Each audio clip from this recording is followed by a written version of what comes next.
aujourd'hui, on va parler d'un sujet intéressant, un peu technique, mais intéressant. C'est la data, et notamment de comment est-ce qu'on peut l'utiliser au service de sa vision. Tu vois, Wesley, c'est comme quand tu fais un discours sur l'entrepreneuriat, tu es obligé de citer Steve Jobs à un moment donné, hein, sinon tu rentres pas dans les cases, et on peut pas considérer que ton discours est de l'entrepreneuriat si tu ne parles pas de Steve Jobs. Alors là, Wesley, c'est un petit peu le fail de l'année, quoi. Tu dis non à Steve Jobs, et tu te dis ouais, il est venu me voir avec son produit pourri, ça marchera jamais. La data, sans contexte et sans vision pour l'avenir, ça signifie pas grand-chose, voire rien. Des produits Apple, un produit comme l'iPhone, ça reste un produit fait par des humains pour des humains. Chaque lundi, Systemator vous délivre des retours d'expérience, de l'inspiration et des conseils pratiques pour aider les entrepreneurs à développer leur créativité, leur productivité et leurs revenus. Vous venez d'activer le Systemator. Installez-vous confortablement dans votre nouvelle vie de créateur. Bienvenue dans Systemator, le podcast qui va vous parler de chiffres. C'est Seb de 112ans.fr et Wesley de wesleyjoachim.com. Salut Wes. Salut Seb et salut à tous. Aujourd'hui, on continue notre série avec les 5 bonnes habitudes pour construire un meilleur produit de Ethan Sage, qui est un product manager de génie qui a construit de nombreux SaaS, donc une sorte de software que vous pouvez utiliser mais sur Internet directement. Messenger en est un, WhatsApp en est un si vous l'utilisez sur navigateur. Voilà, ce genre de choses. Et donc, dans l'épisode 1, on a parlé de comment construire un produit un peu à l'arrière de son client. L'épisode 2, on a parlé de l'amélioration continue.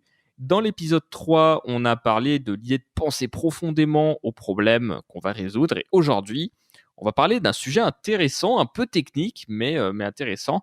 C'est la data, et notamment de comment est-ce qu'on peut l'utiliser au service de sa vision. C'est une série, on vous conseille de commencer par le début, parce que c'est toujours mieux. Mais si vous êtes curieux par ce sujet-là, vous risquez. On va faire une petite référence aux épisodes d'avant, donc on vous conseille de commencer par le début. Maintenant, vous faites comme vous voulez.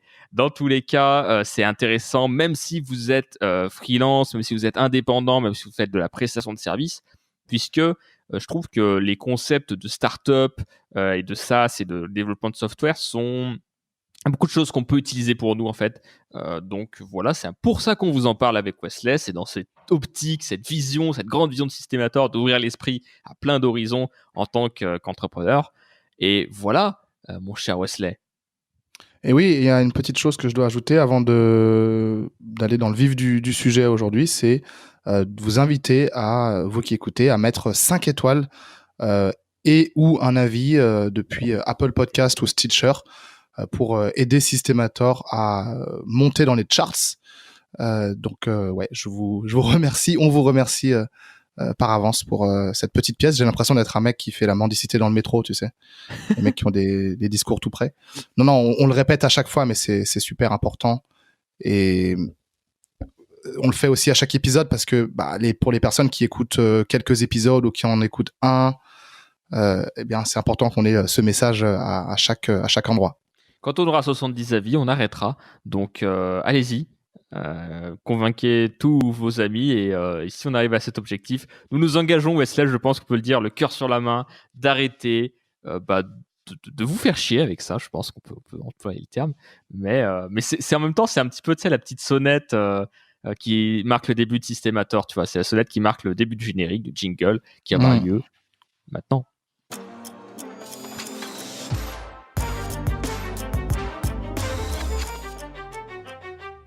Alors, on va parler d'abord de l'idée de tirer parti de l'expérience et des données collectées pour donner une vision à l'inconnu. Alors ça fait un petit peu sujet de philo, mais on va vous expliquer tout ça. Dans cette série, on parle finalement pas mal d'innovation, puisque en fait, on se base sur quelqu'un qui fait de l'innovation, qui fait des SaaS, des produits, des startups en fait. Et dans l'innovation, par définition, c'est très difficile de savoir ce qui va fonctionner ou non. Et pour illustrer ce point, on va revenir avec une histoire qui a eu lieu en 2005 avec Apple, encore eux, n'est-ce pas ? On a beaucoup parlé dans cette série, mais je pense que c'est un petit peu, tu vois, Wesley, c'est comme quand tu fais un discours sur l'entrepreneuriat, tu es obligé de citer Steve Jobs à un moment donné, sinon tu rentres pas dans les cases et on peut pas considérer que ton discours est de l'entrepreneuriat si tu ne parles pas de Steve Jobs. Je pense qu'on est d'accord, toi et moi. Ouais, c'est un peu comme parler de tennis et ne pas citer Roger Federer, quoi. T'es un peu obligé de le mentionner à un moment donné, quoi. Exactement. Et donc, en 2005, Apple, ils étaient en train de préparer l'iPhone. Et donc, Steve Jobs, il part demander à un certain Paul Otellini, ça fait Otellini, peut-être le prononcer comme ça. Je ne sais pas s'il est italien, mais en tout cas, on va le prononcer comme ça En tout pour cas, il a un l'épisode. nom italien. Tout à fait. Donc, Otellini, c'était le PDG d'Intel, pardon. Ça fait un petit peu baron, là, dit comme ça, c'est rigolo. Et en fait, Steve Jobs a proposé à Paul Otellini de construire le nouveau processeur pour le futur iPhone. En gros, le futur iPhone aurait dû avoir un processeur Intel. Enfin, c'était dans l'idée de Steve Jobs, puisque à l'époque, ils avaient déjà passé, il me semble, tous les Mac au processeur Intel, ce qui n'était pas le cas avant. Et en fait, pris un peu au dépourvu, il s'est fié finalement aux données produits. Et les données indiquaient clairement que le volume de l'iPhone serait beaucoup trop faible pour être rentable. Et donc, du coup, le PDG d'Intel, il a décliné l'offre. Et finalement, il a fait une grosse erreur puisqu'il s'est prouvé d'un marché qui était bien juteux et surtout beaucoup, beaucoup, beaucoup plus gros que prévu. Voilà, ouais, c'est un petit peu le fail de l'année, quoi. Tu dis non à Steve Jobs, et tu te dis, ouais, il est venu me voir avec son produit pourri, ça marchera jamais. Tu vois ce que je veux dire, quoi. Je pense que t'as un peu les boules derrière, quoi. T'as grave les boules derrière, mais c'est toujours pareil. On reconnaît les bonnes ou les mauvaises choses a posteriori. C'est beaucoup plus facile de se dire ah bah c'était bien, j'ai bien fait de suivre mon intuition, ou au contraire c'est dommage, je suis passé à côté de l'opportunité du siècle.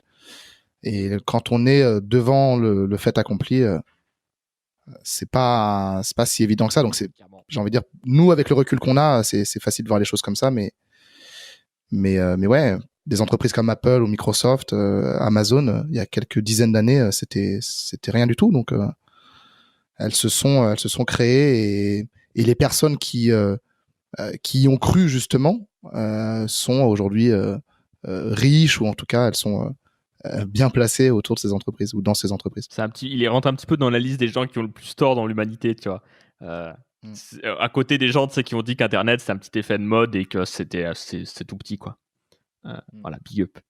Donc au final, in fine, tous les chiffres prévus autour de l'iPhone étaient complètement faux, et le volume total était 100 fois supérieur à tout ce que tout le monde pensait. Et Paul Otellini, il s'en est super voulu parce que même si tu vois toutes les données montraient que non, fallait pas y aller, son instinct à lui disait de dire oui. Et finalement, c'est pas ce qu'il a fait. Il s'en est remis uniquement à la data disponible. En fait, Intel utilise la data pour sauvegarder ce qu'ils savaient déjà et non du coup ce qu'ils pourraient découvrir. Et c'est là qu'ils ont fait cette erreur. Le truc, c'est que pour survivre, tu es toujours obligé de te réinventer sans cesse. Et donc du coup, l'idée ici, c'est de se dire qu'on doit tirer parti effectivement de la data, des informations et des données, mais aussi de l'expérience personnelle pour créer une vision de l'inconnu. C'est-à-dire que tu sais pas à quoi ressemble l'avenir, mais en utilisant ton expérience, finalement un peu ton instinct, mais aussi ce que va t'apporter les données et le marché, c'est là il va falloir que tu bâtisses un peu ta vision pour l'avenir et à quoi va ressembler l'avenir. Et c'est assez intéressant comme sujet parce que finalement aujourd'hui on fait la course un peu à la data, tu vois, genre comme si la data avait un peu réponse à tout, que c'était vraiment le truc en ce moment, donc tout le monde parle big data, big brother, etc. En réalité, la data, sans contexte et sans vision pour l'avenir, ça signifie pas grand-chose, voire rien. Lorsque on va créer un produit à partir de zéro, les données dont on va disposer nous diront souvent justement que ce qu'on fait est totalement illogique. Et c'est parce qu'en fait, la création, Wesley, c'est finalement un acte d'instinct qui est très primaire. Ouais, absolument. Et on a vraiment ces deux parties du cerveau, le cerveau limbique et le cerveau cortical, le droit et le gauche. Et enfin, c'est l'inverse, bref, peu importe. On a d'un côté ce qui va être rationnel, ce qui va être basé sur ce qu'on a mesuré dans le passé, et on va avoir de l'autre côté notre intuition. On va avoir, ok, je sais pas, mais je sens que c'est là que ça se passe, c'est là que c'est l'orientation de l'avenir, c'est dans cette direction qu'il faut aller. Et concilier les deux, c'est très délicat, j'ai l'impression. Ça me fait penser, j'ai envie de faire une parenthèse, au livre Homo Deus. Alors je crois que c'est dans les deux, dans Sapiens et dans Homo Deus, que Yuval Noah Harari parle de dataïsme. Je crois que c'est plutôt à la fin du premier, et ensuite il développe ça dans le deuxième. Et c'est la nouvelle religion globale planétaire, dans le sens que on avait tendance à croire en Dieu il y a plusieurs millénaires. Ensuite, ça a switché vers croire en l'humain, le mouvement humaniste, et maintenant on croit en les données. Les données savent mieux que nous-mêmes ce que nous devons faire.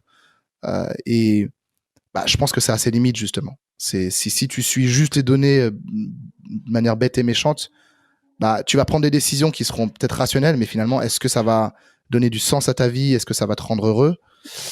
J'en suis pas certain. C'est un petit peu ce dont on va parler, en fait. Tu vas toujours être un peu en retard, finalement, parce qu'en fait, les données, elles arrivent a posteriori et elles te prédisent pas l'avenir.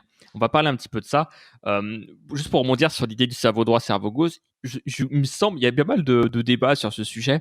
Peut-être que ça pourrait mériter qu'on fasse un épisode où on se renseigne, on fait des recherches un peu approfondies dessus, parce que d'un côté, beaucoup de gens parlent de ce concept de cerveau droit, cerveau gauche, d'un autre côté, beaucoup de gens disent aussi que ça marche pas du tout comme ça. Dans tous les cas, il y a quand même, enfin, le message est là, il y a quand même une part d'instinct dans ce qu'on fait, une part de logique. Et c'est sûr que les chiffres t'indiquent des choses.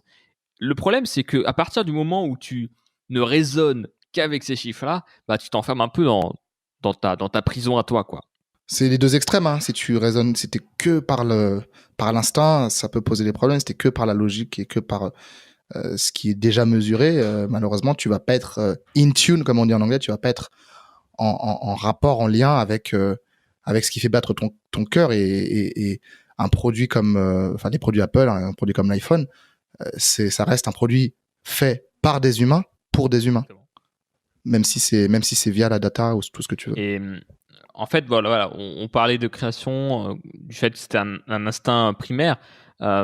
C'est pour cette raison, en fait, que c'est important de définir une vision un peu à long terme de votre produit, de votre service. À quoi vous pensez que ça va ressembler le futur, en gros, sans pour autant s'obstiner dessus, parce que ce qui compte, c'est quand même le moment présent. Le risque, on en a parlé pas mal, et c'est à vous de mettre le curseur au bon endroit, mais c'est de réfléchir trop à la grande vision absolument, tu vois, cosmique, et au final ne pas arriver à mettre en place les choses. En fait, ce que nous dit un petit peu cette histoire là sur Intel, c'est que les grosses sociétés comme eux, justement, sont axées sur les données, parce que voilà, c'est des boîtes qui sont là depuis des années et qui font moins d'innovation, on va dire. Ils savent ce qui fonctionne, et du coup, ils vont utiliser les données pour tout optimiser. Ils vont optimiser un maximum de choses, mais du coup, en contrepartie, ils vont avoir une croissance qui va rester linéaire, en fait, qui va jamais vraiment dépasser les 10%. Et donc, ce qui fait que il n'y a pas un moment où ils vont surperformer, il n'y a pas un moment où ils vont tout révolutionner, parce qu'ils vont utiliser la data que pour de l'optimisation. Et donc, effectivement, tu peux te dire, ouais, c'est une question d'objectif, en fait. Tu peux te dire, ouais, une petite croissance tranquille, je fais mon trou, je suis quand même dans la place, tant que ma boîte ne décède pas et qu'elle grossit, qu'elle croît, c'est bien, tu vois. Et Apple, c'est parce qu'ils ont choisi à l'époque comme direction, en tout cas. Peut-être qu'ils le sont un peu plus aujourd'hui, finalement, qu'ils l'étaient à l'époque. Ouais, certainement. Être informé sur les données, ça vous permet de viser plus haut, d'optimiser, et d'être prêt à prendre des paris, on va dire, calculés. Tu vois. C'est-à-dire que tu vas prendre des risques, mais les risques sont tout le temps mesurés. Là où, à l'inverse, une startup va prendre tous les risques possibles, et leur plus gros risque, justement, c'est de ne pas en prendre. Tu vois. C'est de faire des paris, même s'ils sont fous, et d'y aller. Le truc, voilà, c'est que les données, elles vont pas nous dire quelle décision prendre. Elles vont juste informer notre prise de décision. Quand on construit quelque chose, on n'a jamais une image complète, tu vois, du futur. Tu vois, c'est pas, t'as ta vision un petit peu de comment faire les choses. Si tu as un peu d'expérience dans le domaine, tu sais aussi quelles étapes vont arriver pour construire ton produit, construire ta boîte. Mais il y a toujours un flou, quelque chose que tu sais pas. Ce qui nous dit Ethan Sage, c'est que c'est là où se trouve l'opportunité. Parce qu'au final, si toutes les données étaient à notre disposition, ça veut dire que quelqu'un est déjà devant nous et qu'il a déjà collecté ces données. Tu vois ce que je veux dire? Ouais, ouais.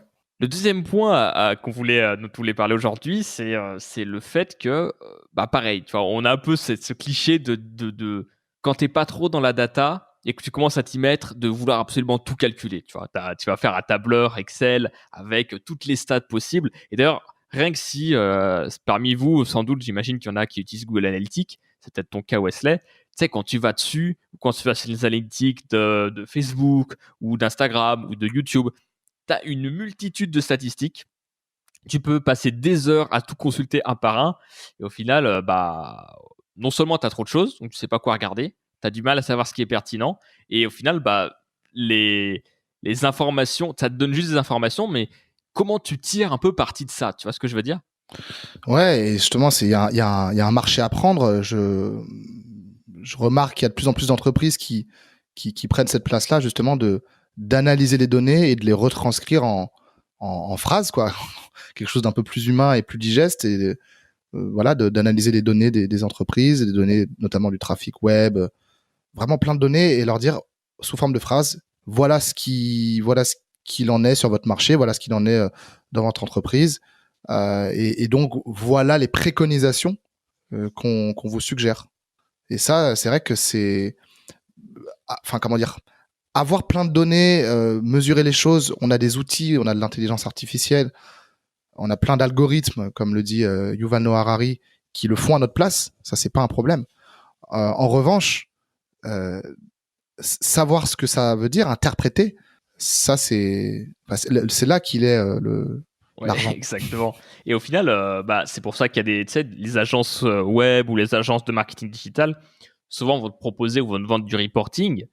En fait, c'est quoi un reporting? C'est non seulement tu as tes stats dans un document, mais si c'est bien fait, en général, on te dit, voilà, telle stat correspond à telle information, voilà ce qu'il faut faire pour augmenter telle métrique, etc. Et tu vois, tu as un retour concret des actions que tu as menées avec eux, quoi. Exact. Là, on va prendre un exemple qui s'appelle Kiss Insight. C'était un outil d'analyse qui a changé de nom aujourd'hui. Et en fait, ils ont à l'époque reçu beaucoup de spécialistes du marketing qui ont dit c'est super difficile de savoir ce que les gens pensent de leur visite sur leur site web. En gros, comment est-ce que tu mesures chaque élément que tu as sur ton site web et comment tu as du retour réel? Parce qu'au final, la personne est sur son site internet, elle scanne ta page et tu sais pas quand est-ce qu'elle revient, quand est-ce qu'elle part. Tu as des informations vite fait, mais c'est toujours un peu difficile. En fait, l'idéal, ça serait, tu vois, d'être derrière la personne et de regarder comment elle utilise ton site, quoi. C'est un petit peu ça. Mais évidemment, tu peux pas Ouais, le ouais. faire pour tout. Et en fait, ce qui est intéressant, c'est que du coup, ils ont eu beaucoup de ce retour précis. À la base, ils n'étaient pas du tout sur ce créneau-là. Ils ont eu tellement de retours à ce sujet-là qu'ils ont commencé à se dire, OK, ça a l'air d'être un problème sérieux. On va réfléchir à comment est-ce que les gens le ressentent un peu ce problème, quels sont leurs problèmes là-dessus. Et ils ont interviewé une vingtaine de personnes dans ce cas-là, dans le marketing, dans leurs clients, dans leur clientèle.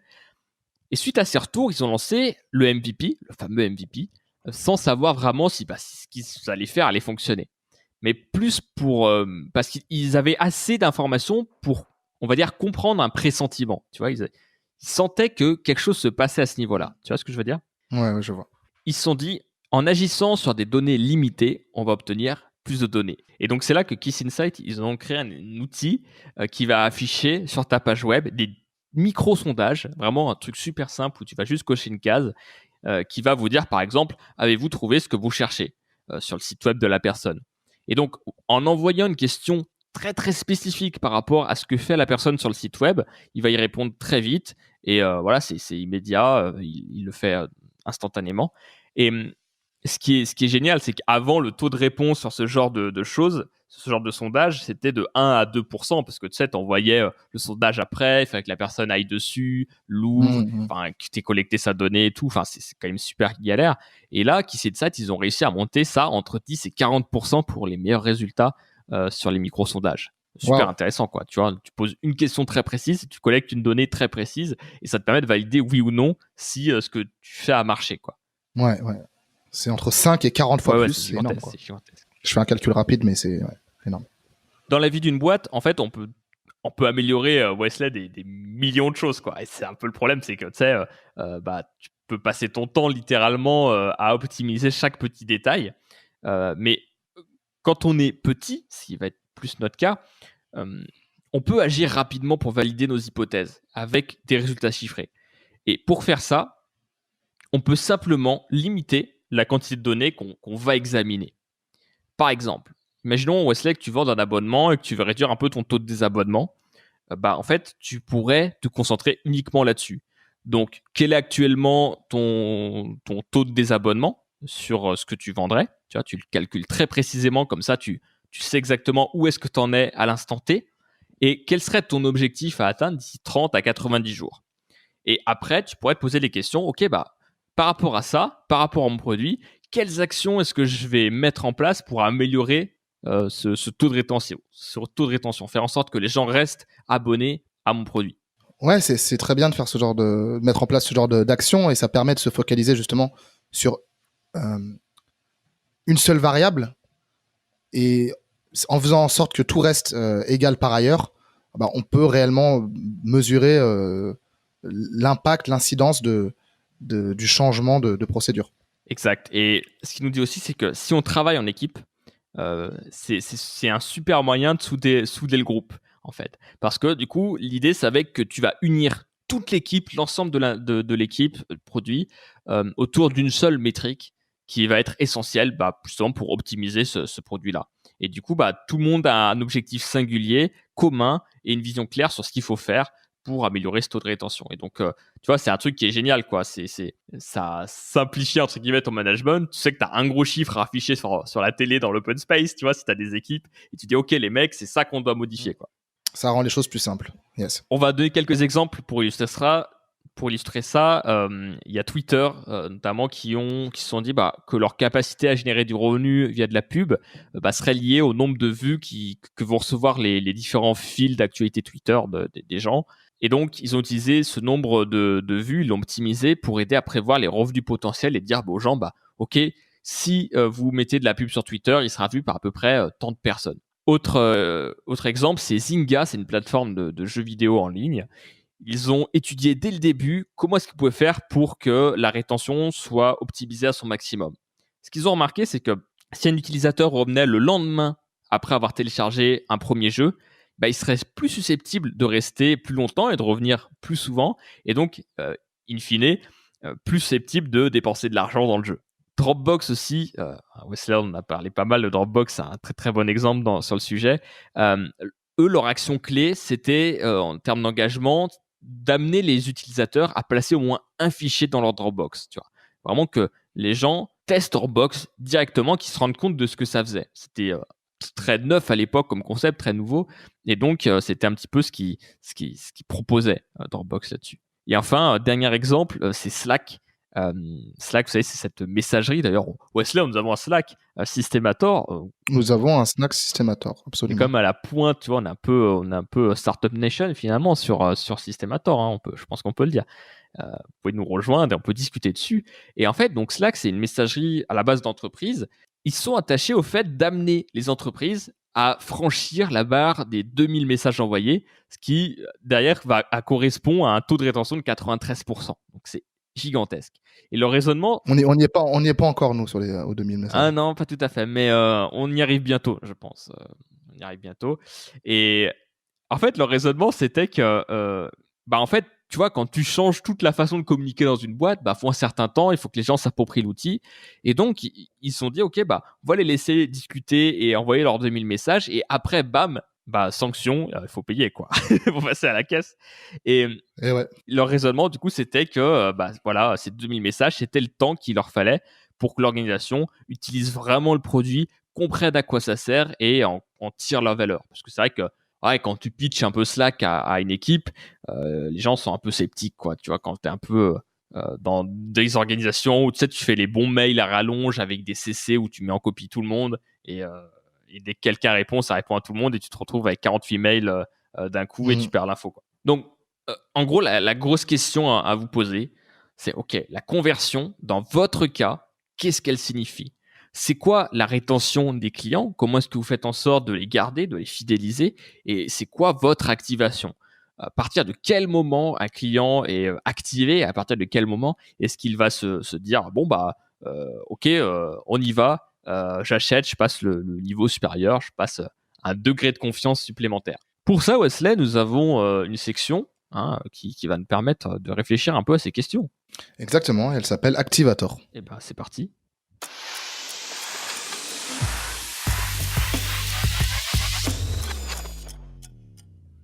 Activator. Donc, on vous rappelle, Activator, c'est un peu le nouveau encore, donc tu vois, faut encore le présenter hein, pour ceux qui ne le connaîtraient pas. On vous donne quelques conseils pour pouvoir appliquer ça, tout ce qu'on a dit. On parle de la théorie à la pratique. Première chose que vous pouvez faire, c'est résumer les résultats chiffrés en une seule phrase. En fait, ça va vous obliger à détourner le regard des chiffres et de leur signification autour de votre produit ou votre service et d'utiliser plutôt des phrases comme « Voilà ce que nous avons appris et voilà ce que nous allons faire en conséquence de ça ». Donc, tu vois un peu, Wesley, l'idée de déplacer un peu les choses. Ok, les chiffres t'ont donné une information, mais finalement, c'est pas la vérité, tu vois. C'est pas forcément la vérité. Ils ont juste donné une info. Qu'est-ce que tu fais de cette info? Comment tu la transformes en phrase et comment tu l'explicites? Et surtout, qu'est-ce que t'en fais après en termes d'action? Très bien, c'est un très bon. C'est clair et c'est applicable. Transformer les chiffres en phrases. Ouais, alors pas tous. Hein, en phrases actionnables. Pas tous, parce que si vous commencez à transformer la date, c'est un peu compliqué. Mais voilà, faites attention quand même. Ne vous fiez pas aussi aux données d'une source unique pour déterminer le succès ou l'échec d'un objectif cible. Ça, c'est vrai que c'est une erreur perso que j'ai fait souvent. Wesley, je sais pas si toi, tu as suivi un peu ces paramètres, mais tu sais, cette tendance un peu à se dire, OK, j'ai un chiffre. Bon, bah, ce chiffre-là, il est clé. Et donc, si le chiffre n'est pas bon, j'ai tout foiré dans ma vie, quoi. En fait, vous devez comparer les chiffres de sources variées. Par exemple, vous pouvez faire des tests A/B, montrer une version A, une version B de votre site et voir laquelle fonctionne mieux. Vous pouvez avoir des appels clients directs qui vont vous donner des informations supplémentaires. En bref, il ne faut pas se fier uniquement à une seule donnée. La puissance des données, justement, c'est de les croiser. C'est d'ailleurs ce que fait très bien, tu vois, des algorithmes comme Facebook. Si tu as juste ton nom, prénom, Facebook ne va pas faire grand-chose, tu vois. C'est justement le croisement des données sur les différentes choses qui t'entourent qui fait que ça devient puissant, voire dangereux dans certains cas. Et c'est un petit peu l'idée. Ouais. Et que tu deviens un persona marketing qu'on peut cibler, que les grandes marques ou grandes et moins grandes marques peuvent cibler ensuite. Y compris nous. Exactement. En tant qu'aspirant marketeur. Voilà. Si vous trouvez de la pub Systemator dans votre feed, vous y êtes pour quelque chose. C'est qu'à un moment donné, vous êtes fait. On vous a vu. Et si vous avez peut-être même une pub, c'est peut-être aussi que vous n'avez pas mis d'étoiles sur Apple Podcast. Donc, on vous en mettra jusqu'à que vous le fassiez. Enfin, en fait, on dit ça, mais on n'en sait rien. Mais voilà, c'était pour essayer d'avoir plus d'étoiles, Wesley. Je ne sais pas si ça va marcher. J'ai peur qu'ils comprennent le stratagème, mais on demandera gentiment à la fin. Autre chose que vous pouvez faire, c'est définir une date. C'est quelque chose qui est appliqué chez Y Combinator, qui est un des meilleurs incubateurs de start-up au monde, en Silicon Valley. En gros, les startups doivent atteindre une croissance chez eux de 8% par semaine sur leur métrique principale. C'est-à-dire qu'en gros, chaque startup a un chiffre à optimiser toutes les semaines de 8%. Sinon, t'es limite viré, quoi. Sinon, ça va pas. Il faut tirer la sonnette d'alarme. Tu vois. Donc, c'est assez rigoureux. Et du coup, ils mettent en place un calendrier pour cette métrique. Et du coup, c'est un moyen justement d'utiliser la donnée pour générer un résultat. Et un résultat aussi qui va être compris par le groupe. Yes. Ça serait quoi, par exemple, Wesley, pour toi, si tu devais te donner un peu, appliquer ce conseil pour toi, quelles données tu pourrais suivre et te dire je l'augmente chaque semaine? Ah, compliqué. Bah déjà, ça dépend de quelle activité je parle. Est-ce que je parle de la musique? Est-ce que je parle de plutôt tout ce qui est copywriting, rédaction? Ça pourrait être peu importe. La musique, tiens, par exemple. Parce que c'est ton sujet du moment en ce moment. Ouais. Bah là, si c'est par rapport à terminer mon album, ce serait augmenter le temps que j'y passe et l'efficacité. Mais bon, il reste plus beaucoup de temps. Mais de manière générale, ouais, si ça, je pense que j'en tiens un, c'est faire en sorte d'augmenter mon ratio nombre d'heures passées à bosser pour mes clients sur nombre d'heures passées à développer mes side projects. En gros, de faire en sorte que je passe de plus en plus de temps sur mes side projects par rapport au temps que je passe pour mes clients. Donc, faire en sorte à la fois d'être plus efficient dans mon travail client, donc travailler moins pour obtenir autant, et justement laisser plus de place aux side projects qui, eux, vont vraiment qui me font vibrer et qui sont plus intéressants pour moi, et aussi qui peuvent me permettre de dissocier le temps que je passe des revenus. On le sait très bien, en créant une entreprise, ou en créant, en tout cas, en vendant des produits sur Internet, on crée quelque chose qui est qui peut devenir passif dans le sens où c'est décorrélé du temps qu'on y passe? Alors, je vais te challenger un peu. Si tu veux vraiment, comment dire, y arriver, là, l'idée, c'est comment tu augmentes ta stat très précisément, tu vois, parce qu'au final, tu vas augmenter le temps passé. Ok, comment ça se matérialise? Est-ce que c'est du temps que tu vas allouer en plus, au bout d'un moment, sachant que tu vas avoir, tu vois, un plafond, entre guillemets, tu pourras pas faire plus que tu peux humainement, tu vois. Comment tu mesures, tu vois, l'avancée de ton projet ou de tes side projects? Bah déjà, ce qui est bien, c'est que je traque tout mon temps avec l'outil Toggle. Voilà, toi, je sais que tu utilises Harvest. Je sais pas si tu l'utilises toujours, J'utilise une fois, mais j'utilise aujourd'hui, mais c'est la seule fois que j'utilise depuis voilà. 3 mois à peu près. Bah ça tombe bien. En tout cas, voilà, je mesure et je sais combien d'heures je passe à composer ma musique et à la promouvoir. Je sais combien d'heures je passe également à bosser pour chaque client. Je sais combien d'heures je passe à faire de l'acquisition. J'enregistre même le temps passé sur Systemator. Et à moi alors j'ai pas de métrique, mais à moi de faire mes métriques et de voir un petit peu mon camembert, parce que d'ailleurs Toggle propose directement un camembert et te dit vous avez passé tant de tel pourcentage de temps, je sais pas, par exemple 50% ou 70% à bosser pour vos clients et vous avez passé 20% sur la musique et 10% sur Systemator. Et définir quel est le ratio que je voudrais, quoi. Mais l'idée, je pense, c'est une fois qu'un chiffre, si par exemple le ratio que je recherche, c'est de faire 40% de travail client, 40% de musique et 20% de autres travaux, side project. Une fois que j'ai atteint ça, bah c'est bon, j'ai atteint ça et je créerai une autre métrique pour plus tard. Ok. L'idée, c'est pas forcément d'arriver dans un premier temps, tu vois, d'arriver à 100% musique tout de suite. Ouais, mais moi, je voyais plus ça dans un objectif de croissance, tu vois. Genre, par exemple, parce qu'au final, le temps passé signifie pas les résultats que tu as, tu vois. Tu es d'accord? J'avoue. Donc, quelles seraient les métriques de succès, tu vois? Ça peut être, par exemple, j'ai avancé, soit à l'avancée sur la sortie de ton produit, ton album. Donc, chaque semaine, j'avance de 8% plus vite. Soit sur les nombres de gens qui te suivent, par exemple sur Spotify.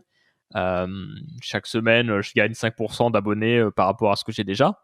Tu vois, c'est ce genre Ouais. de choses là-dessus qui te permettent D'accord, d'avoir je un vois. chiffre Ouais, en je termes de vois. croissance et du coup d'utiliser la data pour un objectif, tu vois, pour un objectif de succès Mmh. et non pas de productivité. Même si évidemment la productivité est importante, mais des fois, en faisant moins, comme tu le sais, on a plus. On a plus. Ok, bah dans ce cas-là, je vais dire, là j'ai 2000 fans sur Facebook. Je vais tabler sur un objectif ça doit être hebdomadaire ou pas forcément? C'est à toi de le Ça peut être mettre. n'importe quoi, ouais. C'est à moi de le faire. C'est quelque chose qui doit être réaliste, tu vois. En même temps, quelque chose sur lequel tu pourrais te concentrer et d'optimiser. Par exemple, est-ce que optimiser les fans sur Facebook aujourd'hui, connaissant l'algorithme Facebook, est utile? Tu vois ce que je veux dire? Ouais, peut-être pas. Ça peut être les abonnés à ma newsletter. En vrai, j'en sais rien, mec. J'ai vraiment beaucoup de projets en parallèle et c'est important que je clarifie les choses, qu'est-ce que j'ai envie de développer. Yes. Mais c'est une très bonne question. Est-ce que toi, peut-être, t'as une métrique qui t'aiderait? Je pourrais avoir une métrique par rapport, tu vois, aux événements que j'organise.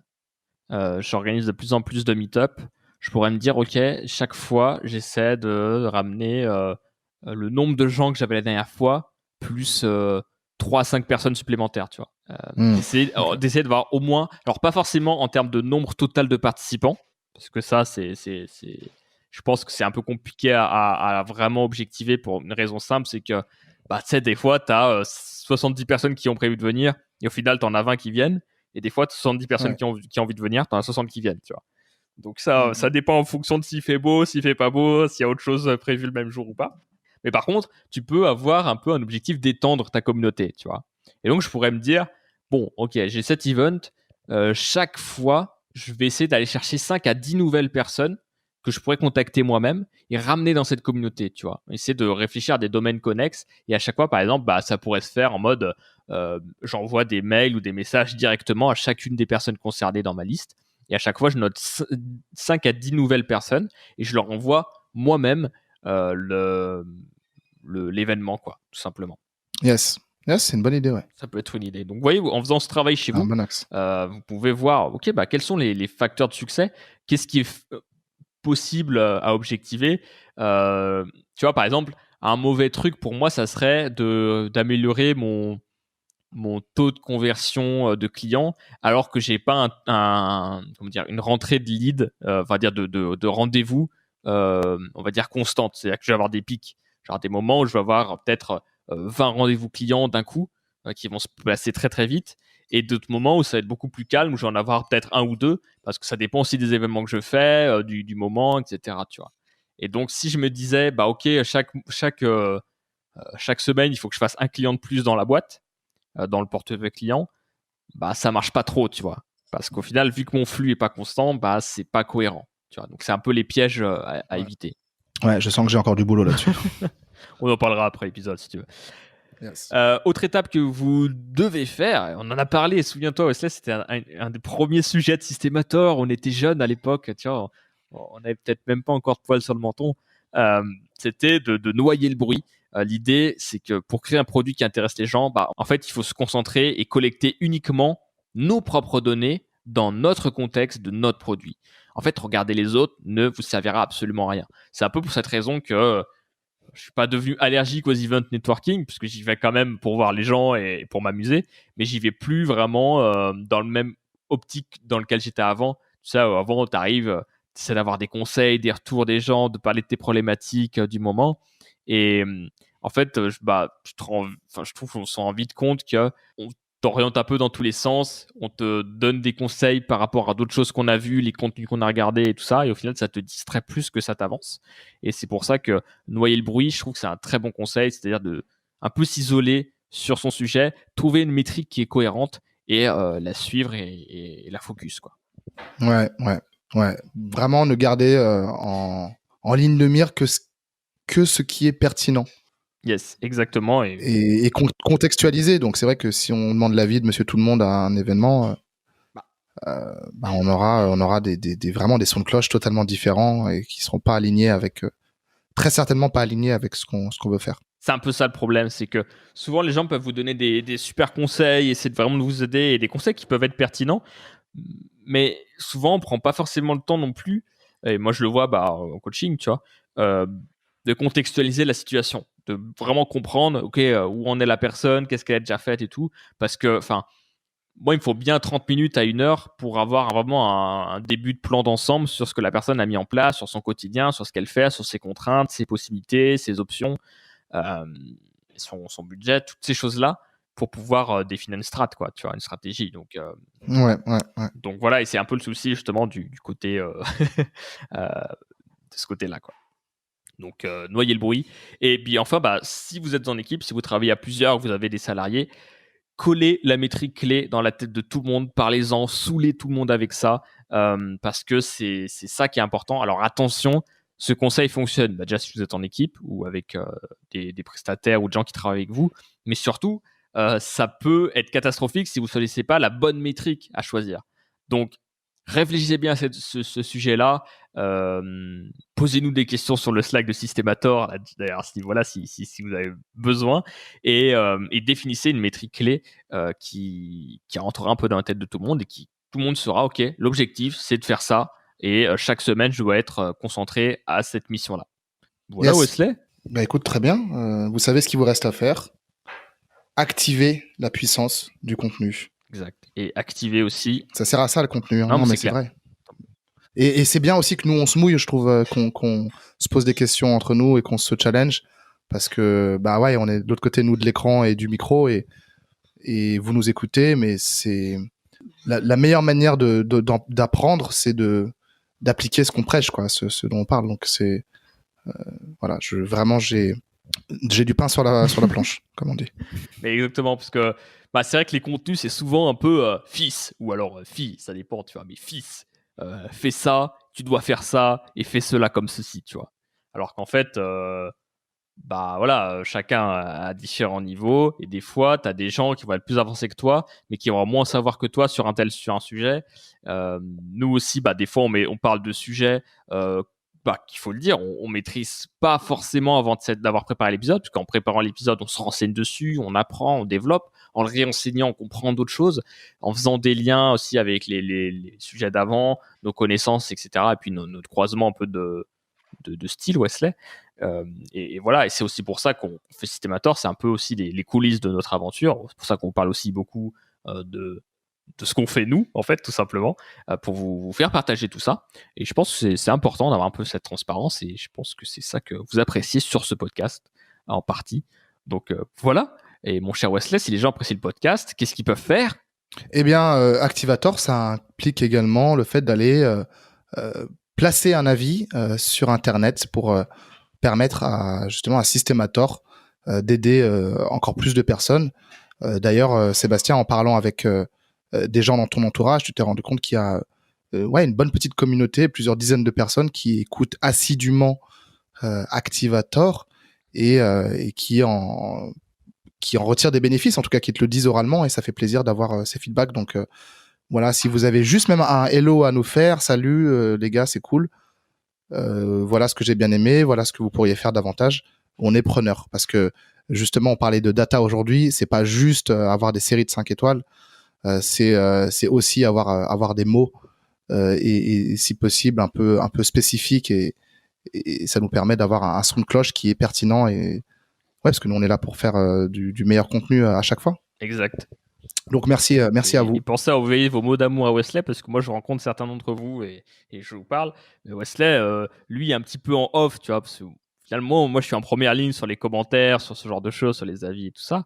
Mais toi, t'es un peu en retrait là-dessus. Donc envoyez vos mots d'amour à Wesley. Vous pouvez le faire sur le Slack Systemator. Vous allez sur le site systemator.tech. Et voilà, ça fait toujours plaisir. Voilà. On passe au truc de la semaine. C'est parti. Wesley, quel est ton truc de la semaine? Eh bien, mon truc de la semaine, c'est le fait que j'ai remarqué que dans ma vie, je me bloquais, surtout par rapport au boulot, lorsque je m'engageais auprès de quelqu'un à faire quelque chose, et de manière un peu arbitraire. C'est marrant parce qu'on parlait des statistiques juste avant, de qu'est-ce qui est pertinent. Et là, par exemple, cette semaine, j'ai prévu de faire un certain nombre d'heures qui correspondent à un certain nombre de cycles de travail, sachant qu'un cycle de travail, c'est 30 minutes dans mon paradigme. Mais que finalement, ce travail client est allé plus vite que prévu. Je suis un petit peu en avance. Et l'ultra priorité pour moi, c'est de finir mon album, et notamment mon single Souvenir, avec la chanteuse Lipsia. Et finalement, je me retrouve dans cette situation où je suis très loin de mon objectif en termes d'input, en termes de combien d'heures je suis censé passer sur le boulot client. Mais c'est pas pertinent de m'acharner là-dessus, alors que la semaine prochaine et les semaines suivantes, je suis largement dans les clous, tu vois. Et finalement, ma réalisation de la semaine, c'est de me dire, c'est moi le patron, en fait. C'est moi le patron, et c'est moi qui choisis ce que je fais. Et quand je dis c'est moi le patron maintenant. C'est pas le Wesley qui a dit quelque chose il y a une semaine, ou il y a 3 jours, ou il y a 24 heures. Je sais ce qui est juste, et je sais ce qui est bon, et je sais ce qui fait sens, et ce qui fait avancer les choses. Et finalement, ce dont je me suis rendu compte dans ma vie, c'est que souvent j'avais tendance à faire des choses juste parce que je m'étais engagé à les faire. Et pas, que ce soit envers moi-même ou envers les autres, et pas parce que réellement c'était la meilleure chose à faire, compte tenu du contexte, tu vois. Je sais pas si toi ça t'est arrivé ou si ça t'arrive, mais vraiment aller à l'essentiel et de se dire, ok, c'est quoi l'ultra priorité maintenant, parce que finalement la personne à qui tu rendais compte, elle va te dire bravo, super, t'as fait ton truc. Mais si toi au final tu dis ouais, c'est cool, j'ai fait mes 7 séances de sport dans la semaine, et que tu t'es fait une déchirure des ligaments, c'est un peu con, quoi. Donc see the big picture, tu vois, dézoomer et se dire ok, c'est quoi le plus important. Et on se rend compte que quand on est dans la tâche, c'est pas exactement comme on l'avait imaginé, et parfois c'est très différent. Et ouais, en une phrase, c'est comment on peut apprendre à mieux planifier, et comment on apprend à mieux se connaître, savoir comment on va travailler, et être réaliste par rapport aussi à la manière dont les choses s'articulent. Tu vois, moi je pars à Londres pour fêter un anniversaire là, ce week-end, enfin un week-end prolongé. À partir du jeudi, c'est sûr que ça ampute énormément la semaine. Donc arrêtez d'avoir les yeux plus gros que le ventre, et faire l'essentiel, quoi. Et toi, en plus, tu as un système un peu de rendre des comptes avec quelqu'un chaque semaine. Tu dois dire à l'autre, voilà ce que je m'étais engagé à faire la dernière fois et voilà ce que je fais la semaine prochaine. Du coup, là, la question est un peu liée aussi à finalement l'épisode, quoi. Est-ce que tu suis les bonnes métriques, quoi, tu vois? Est-ce que c'est l'indicateur de Hmm. productivité qui compte ou c'est l'indicateur de succès, tu vois? Je dirais que tout dépend ce que j'entrevois dans ma vie, mais le fait de rendre des comptes, c'est très efficace et positif par rapport aux missions clients, par rapport aux choses que j'ai peut-être moins envie de faire à certains moments, mais qui pour l'instant sont ma source principale de revenus. Je dis bien pour l'instant. En revanche, les choses qui correspondent à mes side projects que j'ai envie de faire grossir et auxquels j'ai envie de donner un plus fort coefficient dans mon futur, ça c'est des choses qui, la plupart du temps, que je fais naturellement, je prends plaisir à faire et qui demandent peut-être moins d'autodiscipline. Donc à moi de trouver l'arbitrage, tu vois. Si je commence à partir dans la nature et me dire je fais ce que je veux quand je veux, et alors même la musique, hein, tu vois, je me cadre et j'ai quand même, voilà, quand je le fais à fond parce que même des choses qu'on adore faire, on peut vite être distrait et finalement pas avancer aussi bien. C'est pas une question toujours de vitesse, mais c'est d'être pleinement dans la chose, tu vois, lorsqu'on le fait. Enfin, je pourrais en parler pendant des heures, mais je pense que c'est un bon équilibre à trouver entre ok, je dois sortir les poubelles. Voilà, je donne un exemple très cru, mais je dois sortir les poubelles tous les jours. Et ça, c'est incontournable, c'est indiscutable. Mais aussi, j'ai envie de lire tel livre que j'ai vraiment envie de lire et qui peut changer ma vie. Mais si je lis ce livre 10 heures par jour, malheureusement, ça ampute, ça m'empêche d'assurer mon quotidien. Donc, ok, peut-être je vais lire ce livre 1 heure par jour ou 30 minutes par jour. Et du coup, j'en reviens un peu encore une fois. Au final, tu vois, là, je pense que j'ai l'impression, en tout cas, de ce que tu dis, que la clé, elle n'est pas justement dans combien de temps je dois y passer, mais qu'est-ce que je dois réaliser, tu vois. Parce qu'au final, si à nouveau pareil, si tu te dis je dois lire 10 heures par jour, effectivement, tu vas pas le faire. Et puis en plus, enfin, ça va amputer sur tout le reste. Par contre, si tu te dis je lis 10 pages par jour, il y a de fortes chances que tu arrives vite à l'objectif, au final, enfin, à la terminaison du livre, tu vois ce que je veux dire?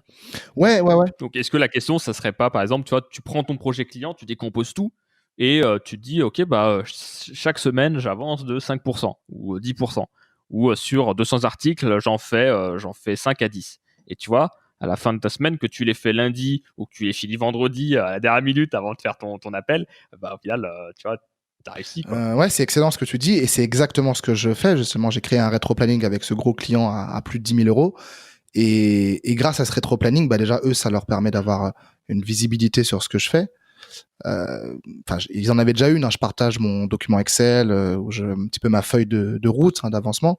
Mais le fait d'avoir un rétro-planning et de dire, voilà, le 15 novembre, j'aurais fait ça, le 1er décembre, j'aurais fait ça, et ainsi de suite, ça permet d'être hyper spécifique. Et là, je sais que justement, par rapport au 15 novembre, là, on enregistre début novembre cet épisode, je sais pas quand vous l'écouterez, je sais que je suis dans les clous et que à mon retour de Londres, en bossant quelques heures, j'aurais atteint cette target et je pourrais même prendre de l'avance d'ailleurs sur la prochaine milestone du mois de décembre.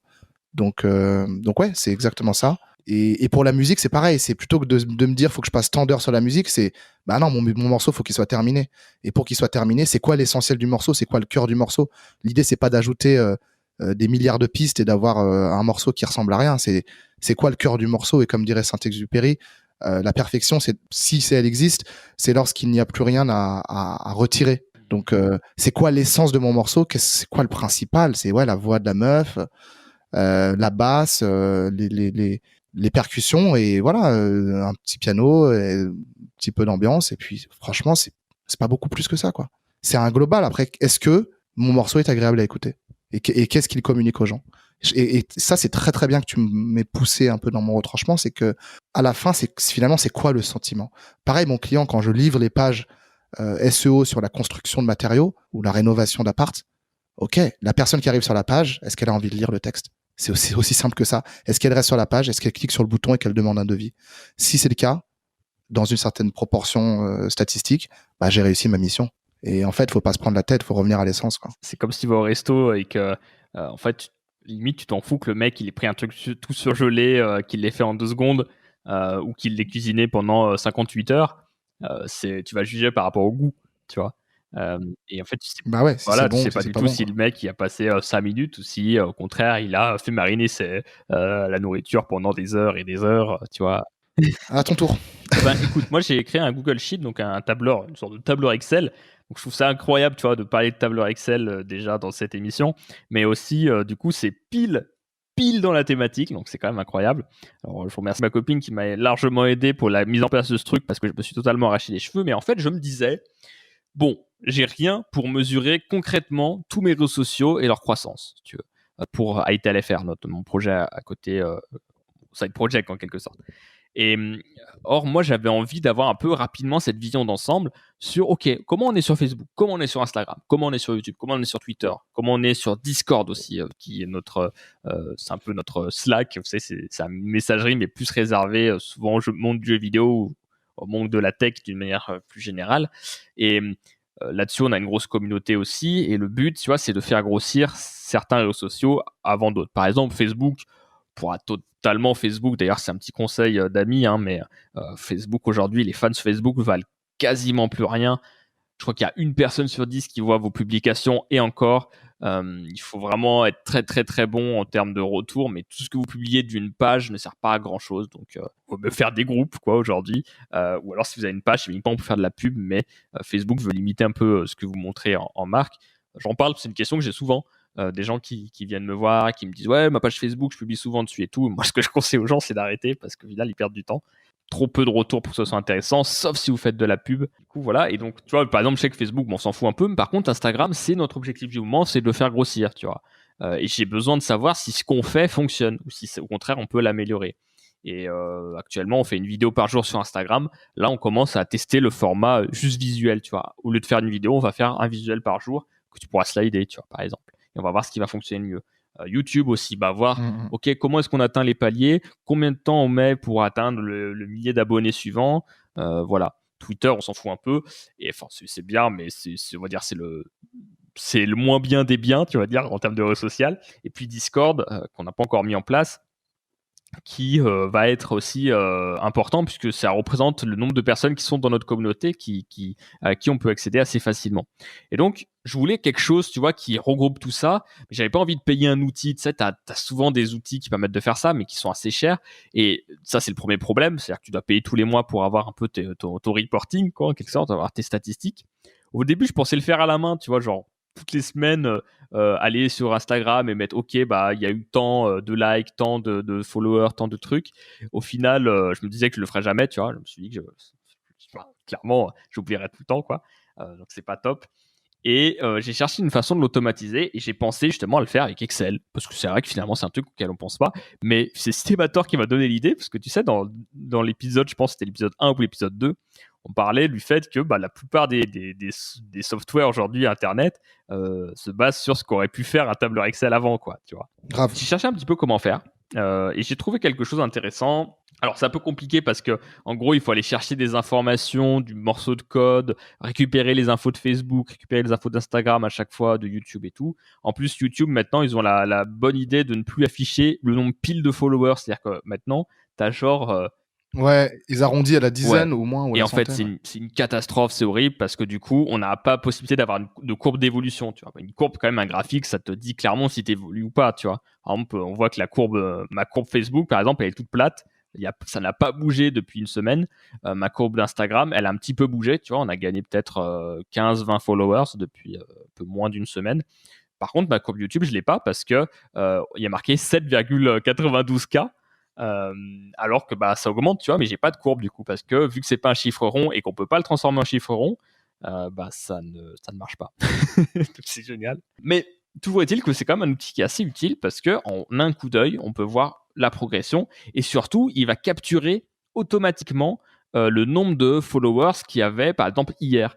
Par exemple, sur Facebook, le 5, donc là on enregistre, on est le 6 novembre. Alors normalement cet épisode va sortir mais 10 fois plus tard, donc peut-être un mois voire 2 mois après, je ne sais pas, mais en tout cas il va sortir plus tard. Mais hier, pour nous à date d'enregistrement, c'est le 5 novembre à 23h, on comptait 7,91K abonnés. Aujourd'hui on est à 7,92K, donc tu vois qu'il y a une progression par rapport au 30 octobre, au moment où on l'a mis en place l'outil. On était à 7,86K.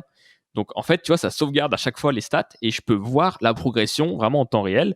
J'ai l'information tous les jours qui est capturée et je vois la progression, je vois si on progresse ou pas. Ça permet vraiment, tu vois, de voir au final, ok, tes réseaux sociaux, est-ce qu'ils fonctionnent, est-ce que ça tourne, et bah, voir ce qui marche et faire plus de ce qui marche, tu vois. Et là, pour ça, les datas sont importantes quand on fait du contenu et c'est quelque chose que j'ai souvent,